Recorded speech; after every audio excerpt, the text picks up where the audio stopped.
Pumutol si Senador Ronald Bato de la Rosa sa desisyon ng liderato ng Senado na bigyan ng transcript ng pagdinig ang International Trial Court. Ito ay kaugnay sa pagdinig kung saan sa unang pagkakataon ay dinepensahan ni dating Pangulong Rodrigo Duterte ang inilunsad nito noong war on drugs sa ilalim ng kanyang administrasyon.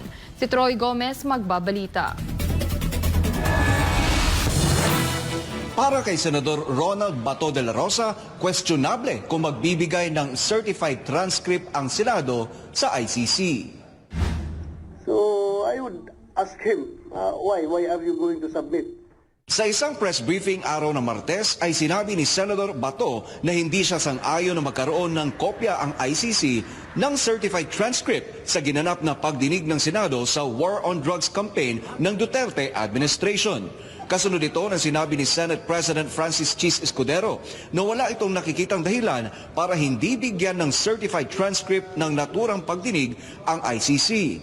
Sabi ni Escudero na ang transcript ay isang public document at pwede itong ibigay sa International Criminal Court sakaling hingin at may sapat na rason. Pero tanong ni Senator Bato, kikilalanin ba ng Senado ang jurisdiction ng ICC gayong tutol dito ang Pangulo? But then, kung mag-submit siya, I will try to question him. Why are you submitting to ICC? When in fact, we do not recognize the jurisdiction of ICC. Bakit? Matatandaan na una ng sinabi mismo ni Pangulong Bongbong Marcos, ang chief architect ng foreign policy, na hindi na makipag-ugnayan ang Pilipinas sa ICC. Ipinunto ni Senator Bato na sakaling ibigay ni Escudero ang transcript ay nangangahulugan ito na sang-ayon ang Senado na may jurisdiksyon ang ICC sa ating bansa. Although we are co-equal branch with co-equal branch of government with the executive, kung yun ang stand ng executive branch of government na hindi natin recognize, din sana yung legislative branch also will also follow the same line. Bagamat wala pang formal na request ay lumulutang na ang transcript ng pagdinig sa Senado kaugnay sa war on drugs ay posibleng gamitin ng ICC.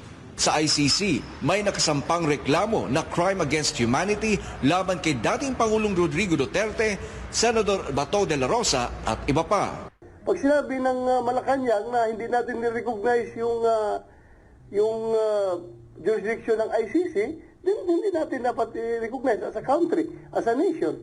So magkaisa tayong lahat. Hindi yung iba yung sinasabi ng Malacanang, iba yung sinasabi ng Senado. Di ba? Dapat magkaisa tayo. Ang habol ko naman dito is hindi tayo magbukang tanga. Posible namang magsagawa ang Senado ng isa pang pagdinig kaugnay sa war on drugs sa kaligitnaan ng buwan ng Nobyembre.